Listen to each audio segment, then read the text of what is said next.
Buenos días, estimados alumnos. El día de hoy vamos a iniciar con la unidad 2.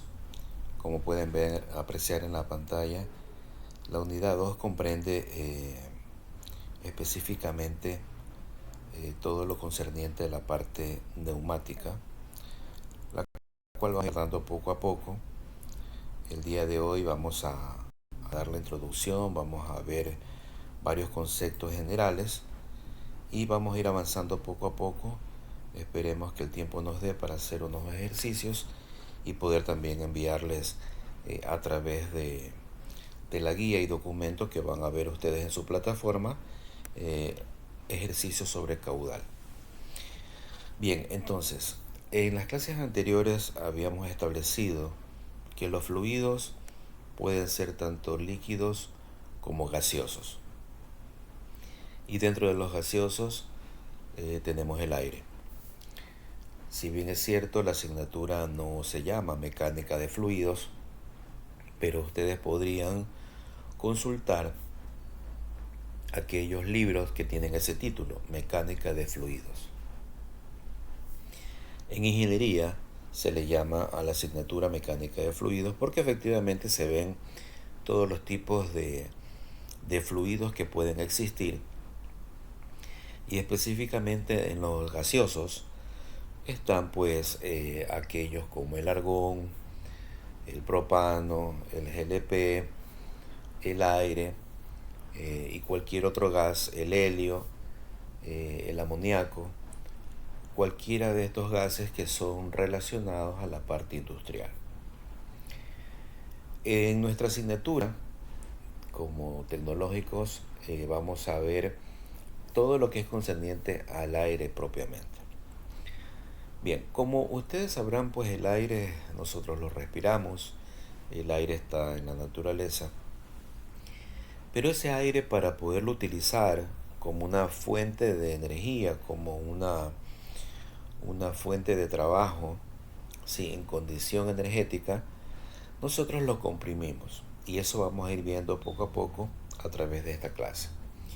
Ok, entonces esta generación y tratamiento y distribución del aire comprimido lo vamos a ver en las generalidades del aire, en la producción del aire comprimido, es decir, cómo se genera y cómo acciona, la preparación. Una vez que ese aire es captado por la atmósfera, se lo debe de preparar dentro de todo el mecanismo que ya lo vamos a ver. Esa distribución en cada una de las fuentes de trabajo de ese aire comprimido y el cálculo del diámetro de tuberías. ¿Por qué es importante terminar con este cálculo de los diámetros? Porque ya en la práctica nosotros tenemos cierta cantidad de aire que necesitamos en cada una de las líneas, y tenemos que ir viendo cada uno de los elementos, el tamaño del compresor y cuál es el diámetro adecuado para yo no tener problemas a la hora de utilizar mi sistema en una máquina particular. Entonces vamos a ir abordando poco a poco. Bien, las generalidades del aire comprimido. Dentro de las generalidades vamos a establecerlo como entre ventajas y desventajas. ¿Cuáles son las ventajas de trabajar con aire comprimido? Como todos sabemos, el aire es abundante, muy abundante, lo acabamos de decir, que se encuentra libremente en la naturaleza. También el aire se transporta fácilmente por tuberías. Yo lo puedo ingresar, lo puedo absorber en un compresor. De ese compresor ingresa a un tanque, un reservorio, el cual normalmente en las industrias se le llama como pulmón, y luego yo lo puedo transportar por medio de tuberías. Se puede también almacenar, acabo de decir, a través de depósitos, a través de sus tanques. El aire no es inflamable. El aire no es inflamable a no ser que este aire tenga una saturación de oxígeno.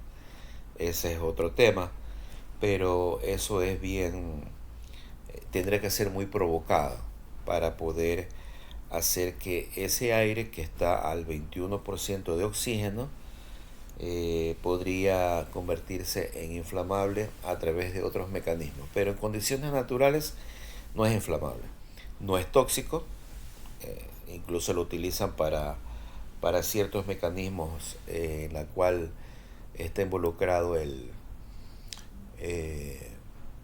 el sector alimenticio, y dentro de ello pues también ese es un papel muy importante, saber cómo aplicar, cómo no contaminar nuestros productos, llámese una galleta o algún producto alimenticio, a través del aire comprimido. Pero no es tóxico. Ok, los elementos, es decir, aquellos accesorios que van dentro de todo el mecanismo, válvulas, nudos, eh, T's, Y, reguladores, todos estos accesorios no requieren tanto mantenimiento, ¿sí? Yo podría aquí añadir algo más, son económicos. Y bueno, y estos accesorios tienen una velocidad de trabajo elevada, muy elevada. Las desventajas, como habíamos dicho, acabamos de ver las ventajas, ahora vamos a ver las desventajas. Dentro de las desventajas, el aire tiene que ser preparado.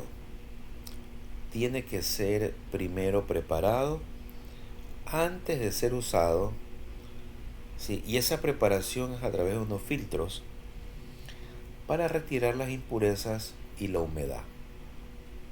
¿Por qué?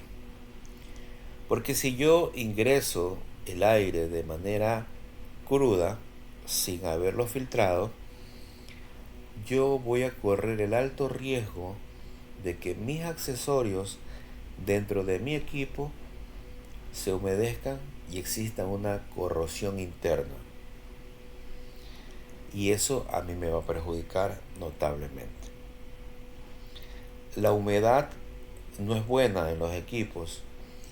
La humedad no es buena en ningún equipo, y peormente un equipo que sea de producción de alimentos. Otra desventaja, la velocidad es muy variable. Los que hemos trabajado en sistemas neumáticos sabemos que a veces hay una pequeña fuga, hay una pequeña variación por los accesorios que tengamos, por las condiciones del compresor, y hace que la velocidad sea muy variable.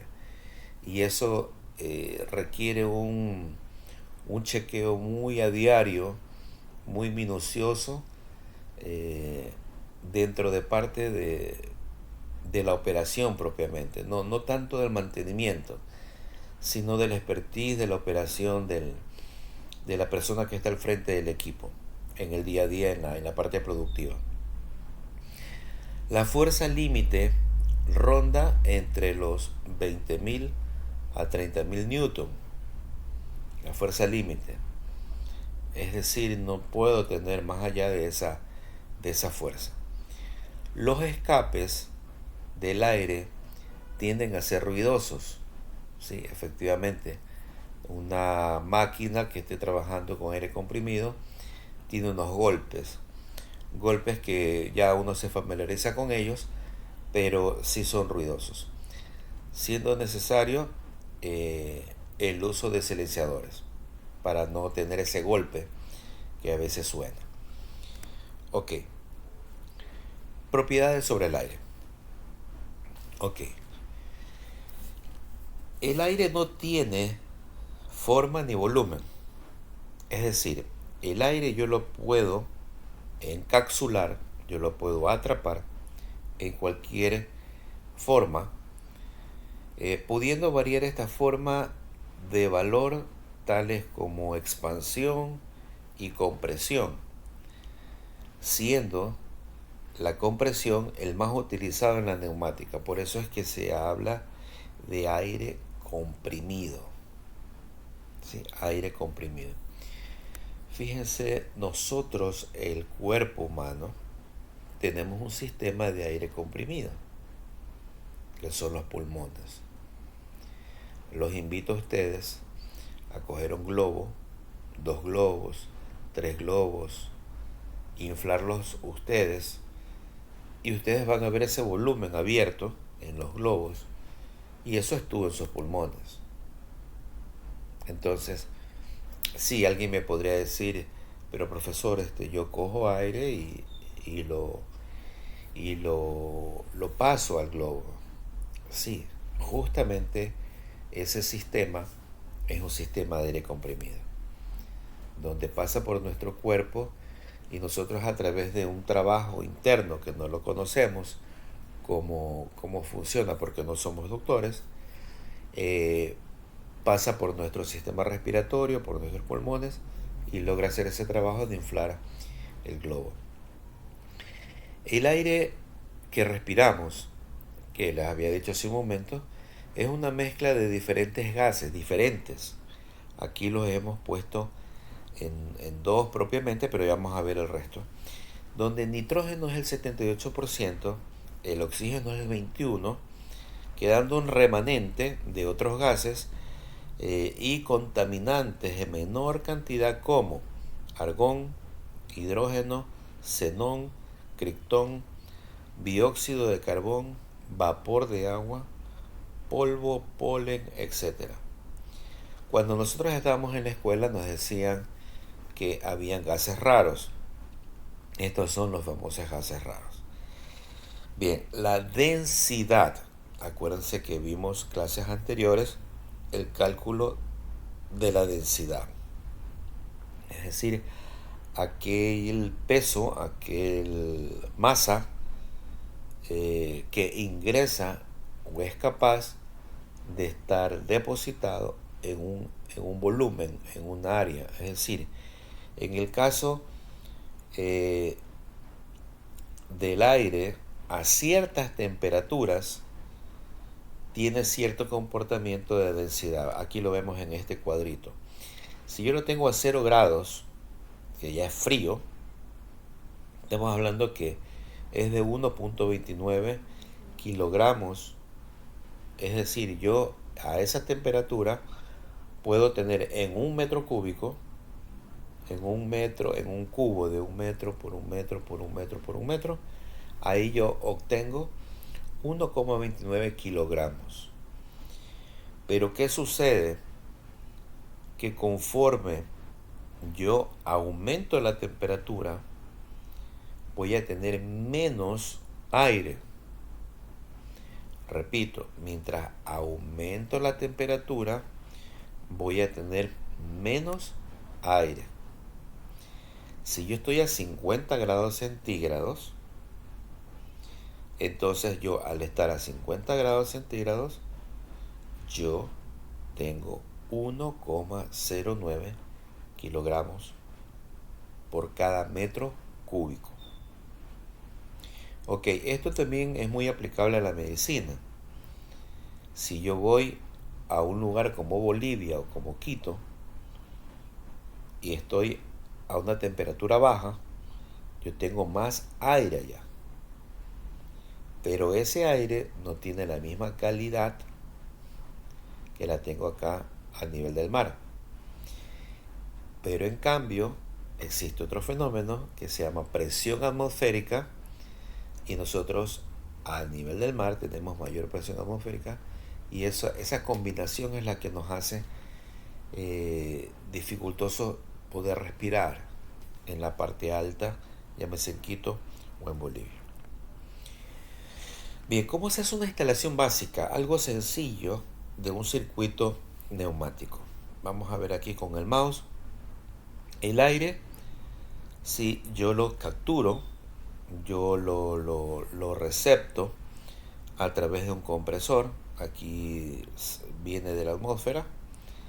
Una vez que yo lo tengo capturado por estos pistones, ya vamos a ver cómo es el funcionamiento, ingresa a este depósito, a este tanque. En este tanque, nosotros, que lo vamos a simbolizar de esta manera, ¿sí? Estos símbolos, por favor, tienen que ustedes estudiarlos, tienen que ustedes grabárselos. Este es el símbolo de un compresor Este es el símbolo de un depósito acumulador. Este es un termómetro, porque se acuerdan que vimos que a diferentes temperaturas hay diferentes densidades.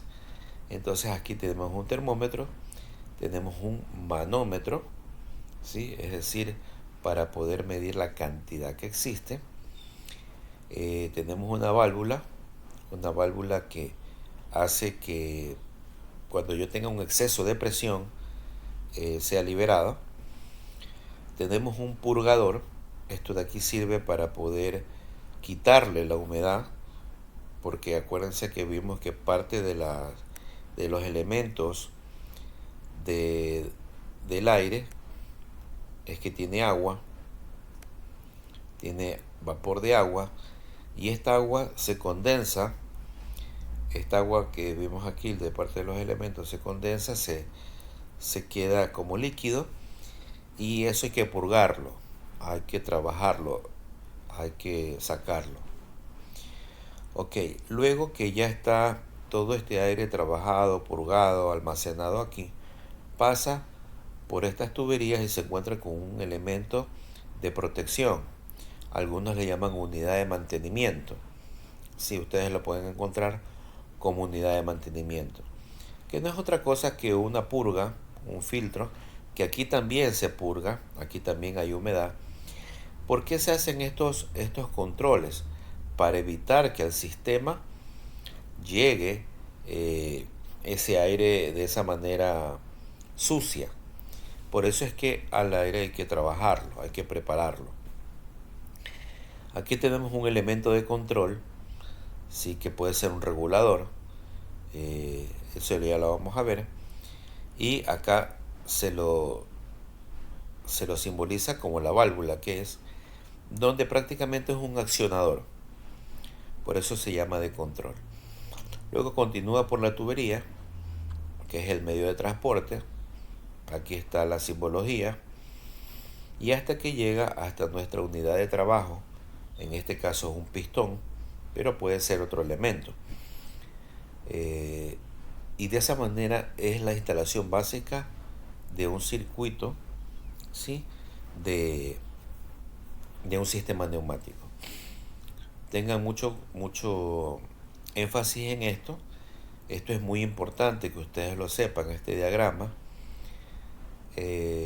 Yo les podría pedir en el examen que me hagan un diagrama sencillo, básico de un circuito neumático. Y este es uno de ellos. Ok, los compresores. Vamos a ver ya netamente el compresor. Entonces, un compresor, para poder tener aire comprimido, para poder almacenarlo, este aire comprimido, es necesario utilizar compresores que elevan la presión. Repito, el aire comprimido debe ser tratado, debe ser ingresado a un sistema, para lo cual yo lo absorbo por medio del compresor, y este compresor eleva la presión del aire a nivel de trabajo deseado, tomándolo del ambiente, y luego que lo toma del ambiente lo almacena en el tanque, en un depósito, que lo vemos aquí, este tanque, para su posterior utilización cuando sea tratada. El funcionamiento del compresor es el siguiente.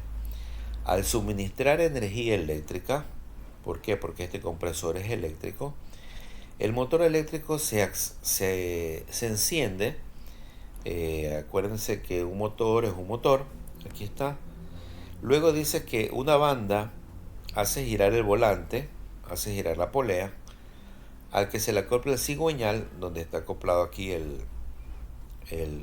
aquí hay un cigüeñal, aquí en medio hay un cigüeñal que mueve un par de pistones. Estos son los pistones, ¿sí? Pueden ser dos, pueden ser más, depende del diseño del compresor.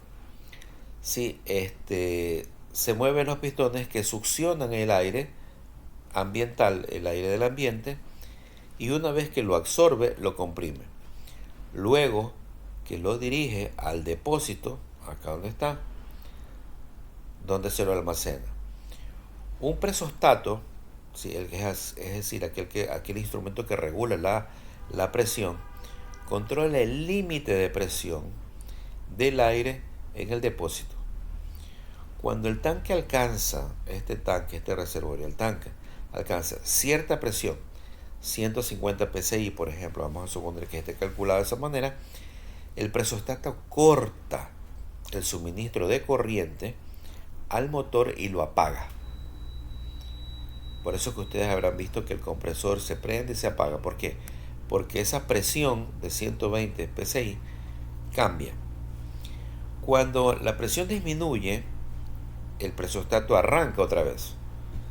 De nuevo, el compresor lo enciende. El depósito tiene un manómetro, como lo habíamos visto en el diagrama, y un termómetro que mide la presión y la temperatura del aire en su interior, con lo cual se puede obtener información del estado general del aire comprimido. Ese es mi primer diagnóstico a través del termómetro, a través del presostato, del termómetro y el manómetro, perdón. ¿Ok? Entonces yo tengo ya mi aire comprimido. ¿Cuáles son estos tipos de compresores? Se dividen en dos grandes familias. En compresores de desplazamiento positivo y compresores de desplazamiento variable o dinámico. Dentro de los dinámicos tenemos los radiales y los axiales. Ahí muere esa familia. Pero la otra familia es más numerosa, donde esta de desplazamiento positivo se dividen en alternativos y los rotativos. Dentro de los alternativos tenemos de pistón y de membrana, pero mientras los rotativos son de paleta, de tornillo y lóbulos. Yo aquí, esto es pregunta de examen, yo aquí también les puedo hacer un ejercicio de cómo están distribuidos estos tipos de compresores. Compresores alternativos o reciprocantes. Ok. Aquí vemos en la lámina unas figuras. Vemos aquí uno de pistón. Aquí están el cigüeñal y los pistones. Aquí vemos un pistón, aquí vemos dos pistones, aquí vemos dos pistones. Y aquí vemos el compresor abierto. Ok. Estos compresores que vemos aquí, alternativos o reciprocantes, compresores a pistón, son los de uso más difundido, son los más frecuentes, son los más utilizados, donde un cilindro, es decir, esta cavidad, si es usado para contener, es decir, es usado para extraer, se ven aquí cómo se extrae el aire, para extraer, contener el aire, para controlar el flujo de aire en el compresor, y se utilizan válvulas y un mecanismo de biela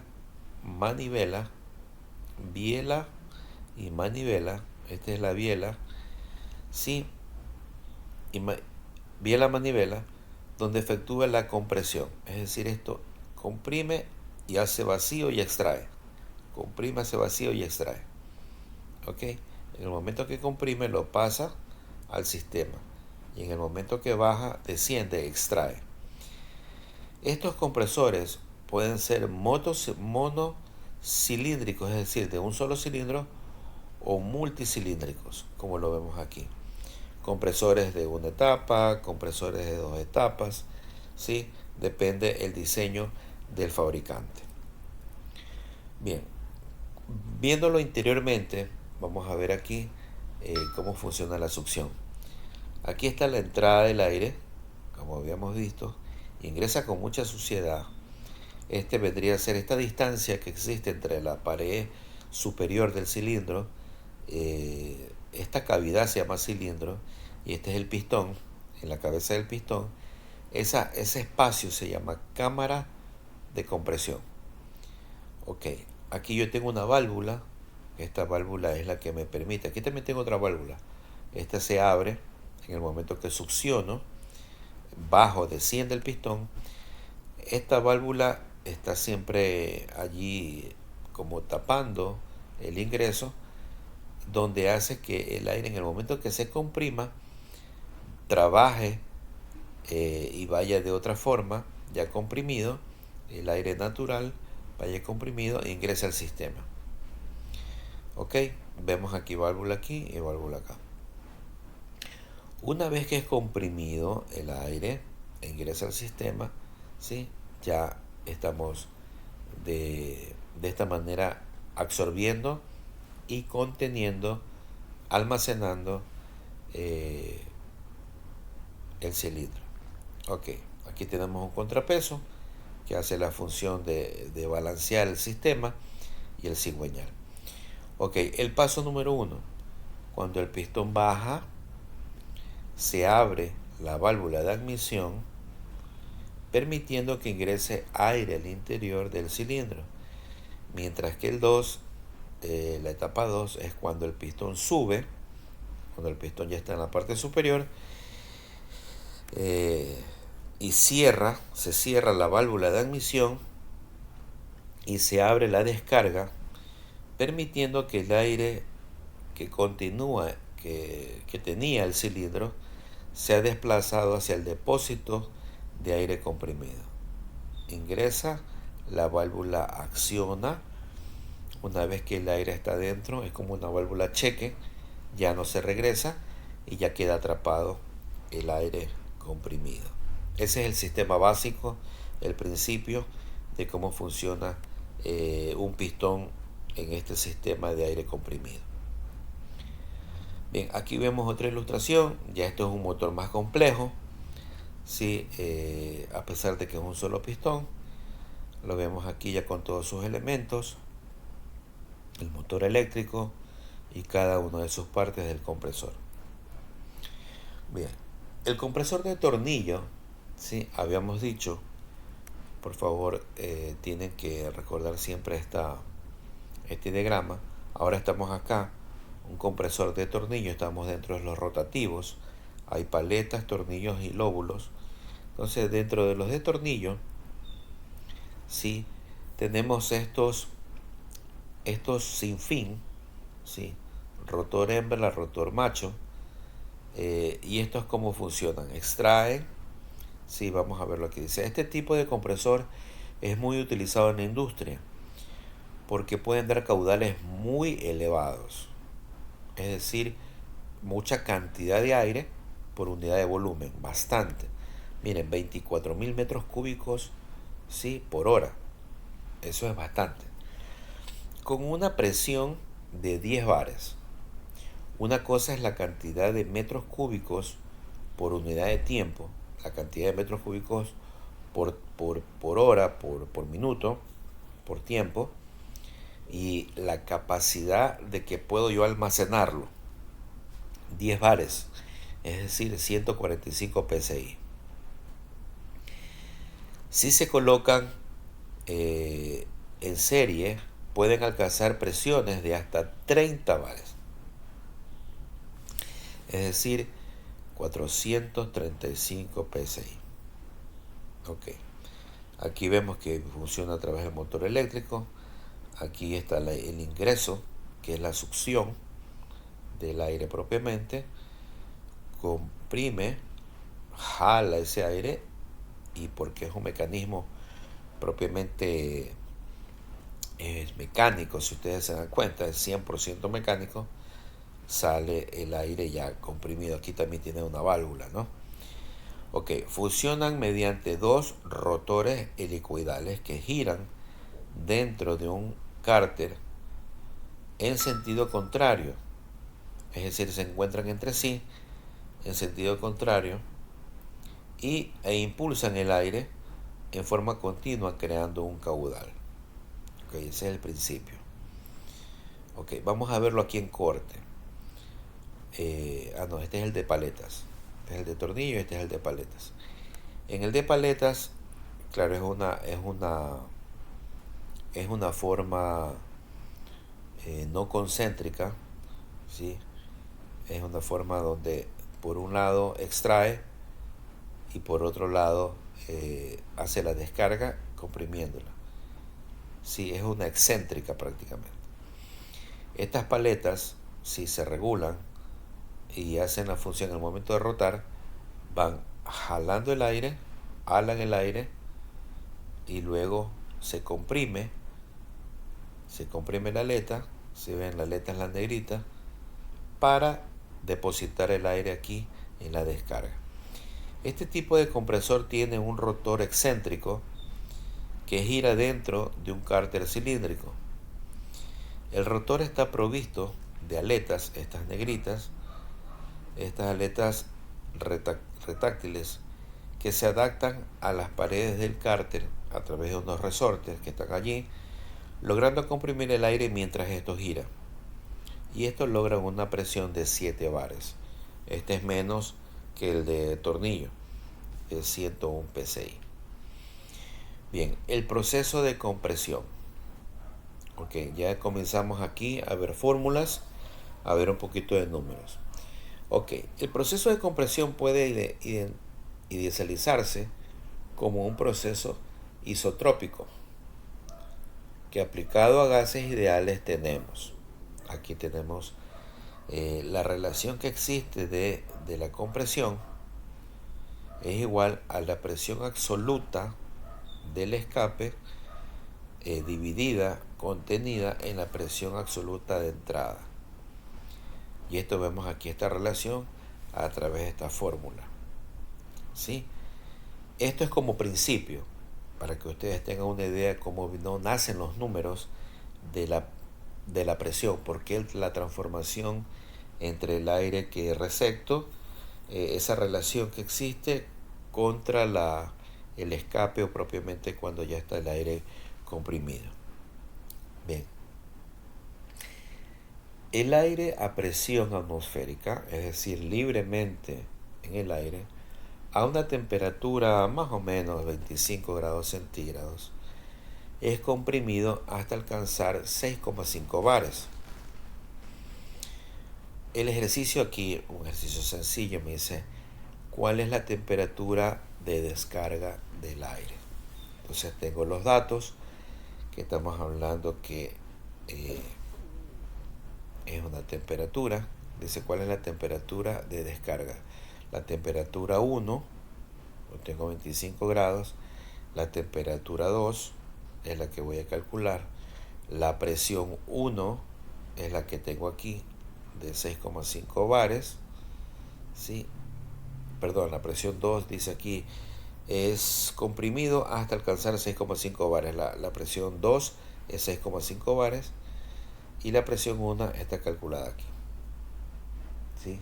Que es 1,03 bares. Ok, y me toca calcular la temperatura 2. Este valor de la temperatura en la descarga de la compresión puede ocasionar la quema de aceite lubricante mineral a base de petróleo que sale junto con el aire, lo que produce la acumulación de carbonilla alrededor de la válvula de descarga, probablemente aceite sintético que puede recibir esa temperatura de descarga. Bien, estas son ciertas características de un aceite que ustedes lo van a poder revisar allí. La estimación del caudal de un compresor. La estimación. Quiero que este término lo graben bien. Vamos a estimar. Entonces, depreciando las pérdidas que se producen cuando se comprime el aire, podemos estimar el caudal de salida de un compresor con la siguiente ecuación.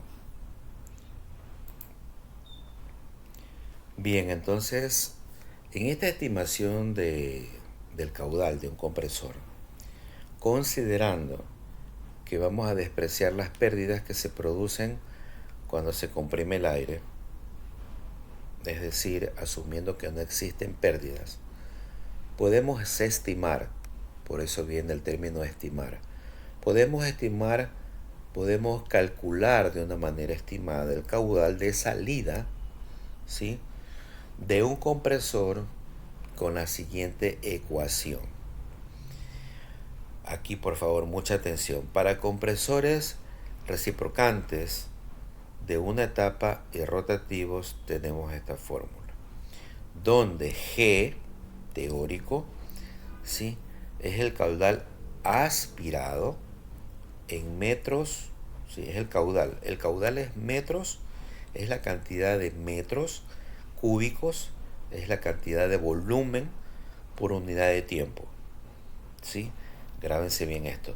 Este volumen de aire, es decir, cuántos metros cúbicos de aire, yo lo puedo empujar en determinado tiempo. Ese es caudal. A la presión de aspiración. Es decir, en el momento que yo aspiro, cuántos metros cúbicos por unidad de tiempo, ¿sí?, yo estoy generando. Ok, donde B de base CI es el volumen del cilindro. El cilindro es la cavidad que tenemos acá. Es el volumen del cilindro, el volumen de aspiración. ¿En qué dado? En este caso es milímetros cúbicos. Y la N es el número de giros, la cantidad de giros o revoluciones del cigüeñal, y para eso son las siglas RPM, revoluciones por minuto. Ok, y multiplicado por esta constante, donde aquí ponemos que B dice es el volumen del cilindraje de la compresión, ¿sí?, es decir, milímetros cúbicos dividido por las revoluciones. N es el número de pistones, la cantidad de pistones en esta fórmula. Si simple, en la etapa de aspiración, D es el diámetro del cilindro en milímetros y la L es la carrera, es decir, toda esta longitud que recorre el par de dos etapas. Se considera solo las dimensiones del pistón de mayor diámetro. Es una estimación. ¿Ok? Bien, entonces el caudal real de un compresor de G- real es igual, y esta es la fórmula, siendo N el rendimiento volumétrico del compresor. Bien, todo esto lo vamos a simplificar en los ejercicios.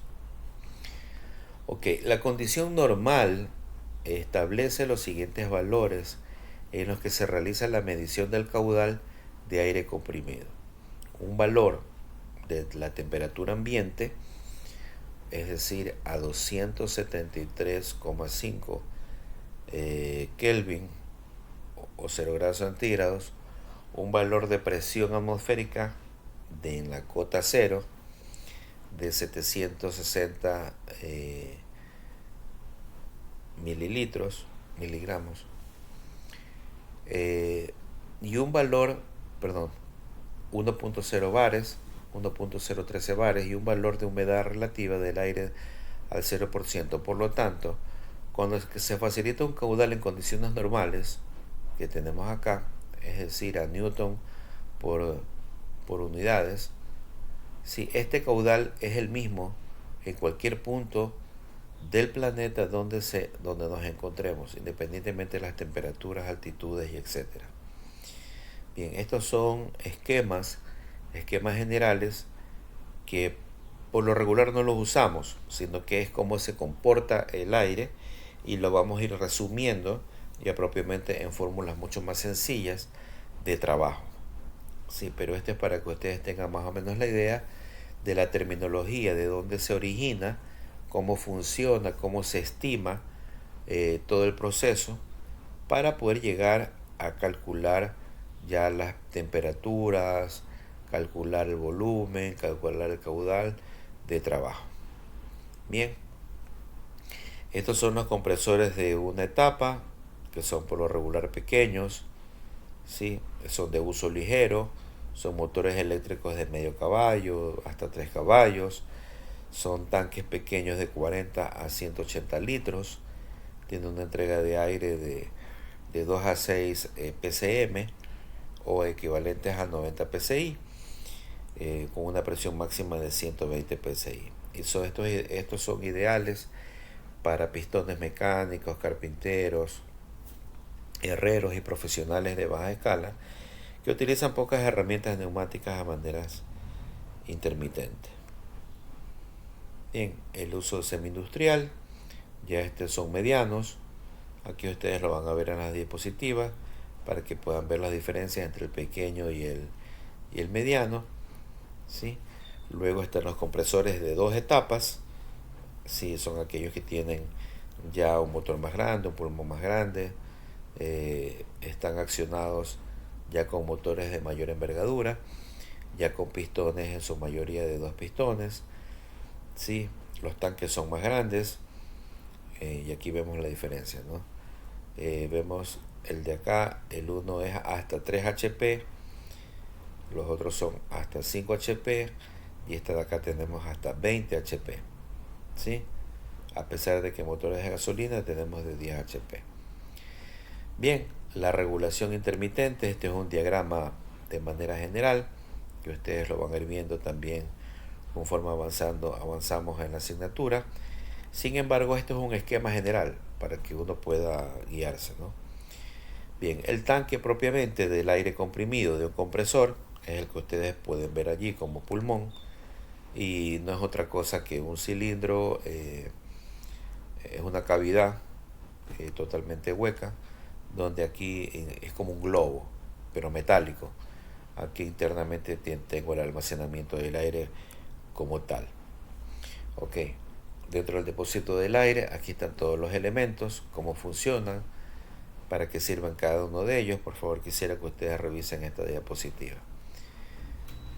Bien, gracias a una superficie el aire comprimido se enfría. Adicionalmente, por esta razón, se desprende directamente una serie de humedad del aire en forma de agua. El tamaño del tanque acumulador depende del tamaño del compresor, del tamaño del consumo, la red de tuberías, el tipo de regulación, la diferencia de presión deseada en la red. Ok, bien, aquí ya vamos viendo un poquito de números, donde dice que para los compresores más pequeños, como los de pistones, existen ya una conocida regla para multiplicar por 3 los pies cúbicos que entrega el caudal al compresor. Bien, aquí hay un enlace que es muy interesante. Ustedes lo van a ver propiamente. Bien, aquí estamos en el enlace. Si esta es la página Energía en aire comprimido, cómo calcular los tanques. Esta es una herramienta bastante interesante, donde aquí podemos ver, me gustaría que revisen esta página. Aquí hay artículos relacionados para temas investigativos, los usos incorrectos del aire comprimido. Es muy interesante esta página, me gustaría que la utilicen como material de consulta, en la cual aquí se puede ver cómo se calcula el tanque de almacenamiento del aire comprimido, para no hacerlo de manera empírica, sino de una manera técnica de cómo se calcula.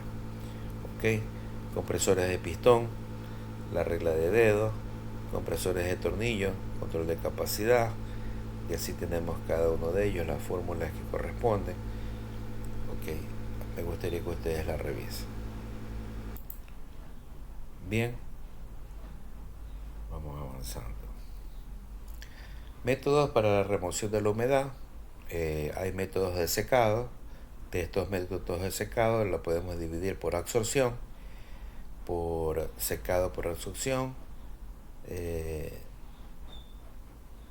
secado por enfriamiento.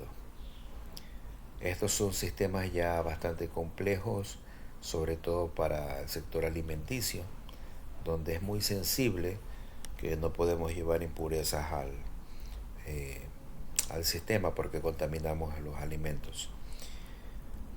¿Okay? Los tipos de secado. Si recuerdan que todo esto es parte de la preparación del aire antes de llevarlo a la unidad de trabajo. Sí, aquí ustedes van a verlo lentamente, me gustaría que lo lean y lo estudien, por favor. Bien, los tratamientos de absorción, cómo se trata de absorber el aire propiamente antes de hacerlo trabajar. todo esto es la parte teórica. El secado por refrigeración, que es algo muy interesante. Vemos aquí un intercambio de calor, y en este intercambio de calor es donde funciona el sistema de secado, propiamente se le dice secado es porque se debe de sacar la humedad del aire propiamente y tenerlo en condiciones que sean aptas para el trabajo, para lo sensible del sistema posterior. Bien, la instalación general de producción de aire comprimido, vemos aquí ya netamente la red o tubería aérea para llegarlo al sistema. Por lo regular es así, para poder hacer descender el aire, y por gravedad también aquí poner ciertas unidades de trabajo. Aquí saben haber en la parte de la superficie y en la parte más baja también las famosas purgas para poder almacenar la humedad de, del aire propiamente. Bien, la instalación en general para un sistema de aire comprimido de taller de una pequeña industria. Vemos ahí el gráfico, lo que habíamos llamado unidad de mantenimiento. En esta unidad de mantenimiento también hay una purga. Aquí vemos un manómetro que regula el regulador de la presión propiamente, tanto del ingreso como de la salida. Aquí tenemos un filtro, el cual se lo limpia, se lo purga todos los días, y ahí van a ver la cantidad de impureza que tiene el aire en estado natural. Ok, esta es la simbología, y esta es una simbología simplificada. Ok, aquí vemos un esquema propiamente, la instalación como tal,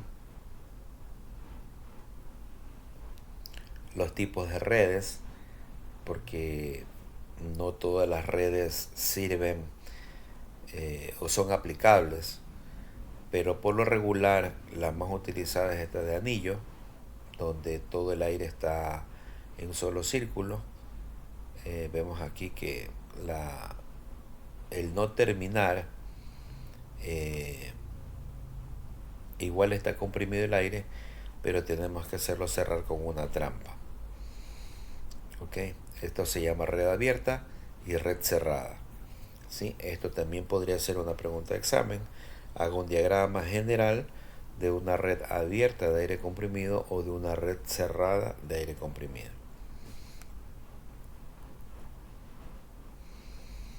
Aquí vemos una tablita de las diferentes longitudes y de los diferentes diámetros de las tuberías.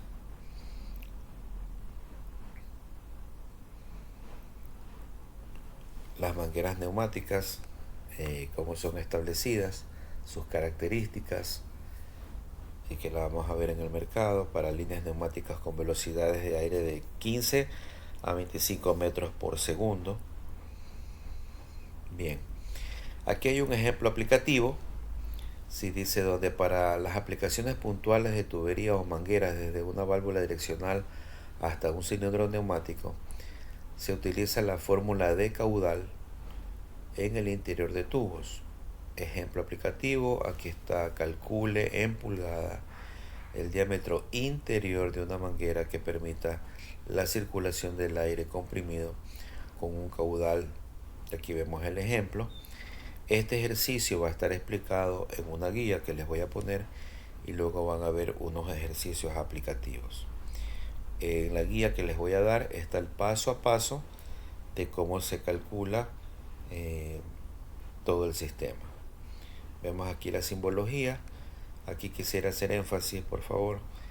Les voy a mandar 5 ejercicios en relación a muy parecidos a los que están aquí como ejemplo, para calcular esto. ¿Sí? Y les pido que presten mucha atención en cuanto a este tipo de ejercicios, porque es parte de lo que les voy a tomar en el examen. Muy bien, vamos a quedar hasta allí. Vamos a quedar hasta aquí en esta clase. Para la siguiente, entrar de manera directa a los ejercicios. Les voy igual a subir toda la diapositiva completa. Toda la diapositiva completa. Nos hemos quedado solamente en la parte teórica. Quería que ustedes tengan todo esto claro y este material lo lean, lo estudien por favor, lo analicen, lo investiguen y nos vamos a quedar aquí en la diapositiva 38, mientras la diapositiva 39 en adelante, que tiene que ver con los ejercicios, la vamos a dejar ya netamente la siguiente clase de ejercicios. Aquí vemos también la simbología, ¿sí? Y otro ejemplo aplicativo. Entonces, la próxima clase vamos a hacer una clase netamente de ejercicios para poder calcular estos dos modelos que están aquí. Ok, de mi parte les agradezco mucho. Vamos a quedar de esta forma. Les agradezco por su tiempo.